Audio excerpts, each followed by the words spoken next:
Welcome everyone to the Moisky News for February the 1st, 2021. Last week on Twitter, Hong Kong was trending, and there's a very good reason why. A path was opened for many residents of Hong Kong to come to the UK. But with this, there are consequences that we should probably get to after a brief summary of why we're even here in the first place.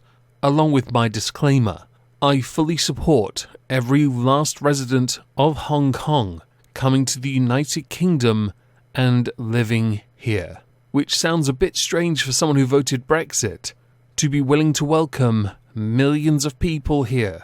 Yeah, there are principles in this, and I must uphold mine, especially when given the choice between freedom, perceived freedom, and commie control freaks.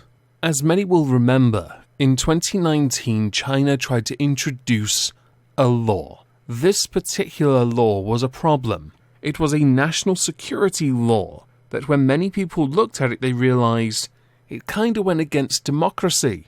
It was being, in fact, pushed as favorable by Hong Kong's own chief executive, who really wanted this to pass because she's really down with the people, yo, and not at all a traitor. In 1984, the UK and China signed the Sino-British Joint Declaration. After 50 years of autonomy, Hong Kong then goes under direct rule of China. It was officially then handed over in 1997. At the time of the handover, the United Kingdom offered BNO passports.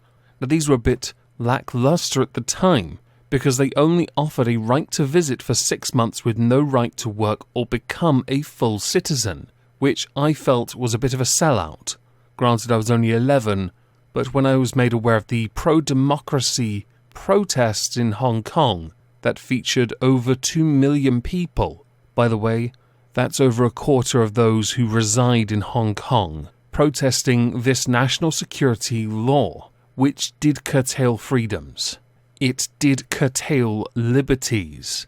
It is also a direct contravention of the UN-recognised Sino-British Declaration of 1984, the rules that allow Hong Kong their own autonomy, one nation, two governments. Personally, I never liked the fact there was a 50-year window because it meant after 50 years China could just do whatever it wanted, and the Hong Kong government, air quotes there, would be liquidated, which is what would happen, and the very rights of the people who live there would be utterly demolished.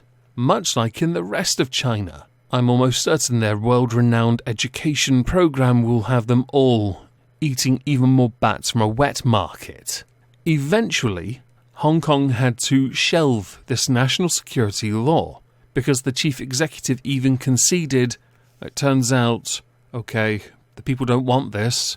We've attacked the people with physical violence, even though they themselves have been peaceful. We'll wait. So Winnie the Pooh decided to force it through regardless. Well done, Winnie the Pooh. Showing your colours, I see. You found the jar of honey in Hong Kong and decided, feck the rest of Hong Kong, I want my honey. And by honey he means all the people under his thumb. So understandably, the United Kingdom government was hardly best impressed with this, and they made their feelings known, which, prior to COVID-19 becoming a bit of an issue around the world, seemed like one hell of a possibility of an escalation. I was hoping for Thunderdome, Winnie the Pooh against Boris the Whiff-Waff. And if anyone's seen Boris tackle a child, yes, I'm rooting for Boris. Up to 5.4 million Hong Kong residents could in fact be eligible to live and work in the UK under a new BNO passport scheme. The idea is you get 2 chances to work in the UK for 5 years.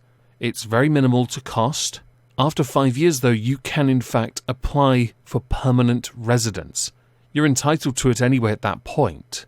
Beijing's response, though, was to then decide that the BNO passport was not a legitimate document for travelling. Other countries, of course, will recognise it because it is in fact legal. but to keep those people there.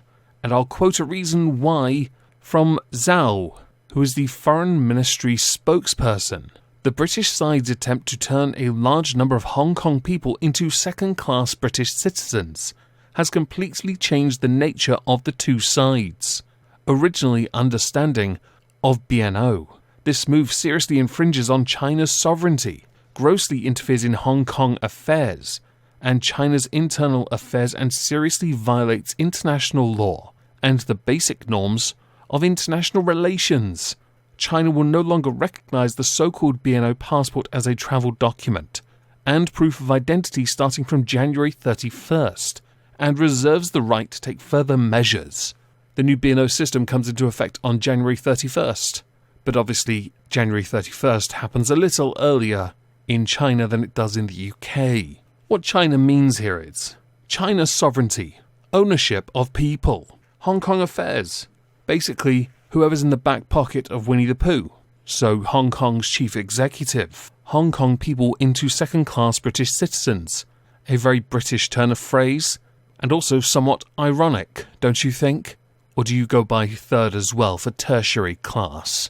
Violating basic norms of international relations.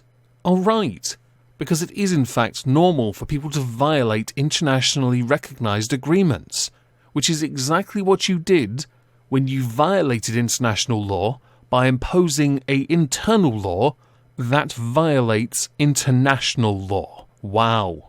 I'm starting to understand why the UN and the WHO love you guys so much. Because you're actually just like everyone else. Bent as fuck. My view on this will remain as it always has done. The people of Hong Kong should retain autonomy. At this point, we should take them all back. And if they want their freedom, why on earth would you stop them? Oh, that's right. They're not allowed human rights, are they, China? Which is exactly why you violate them on a regular basis.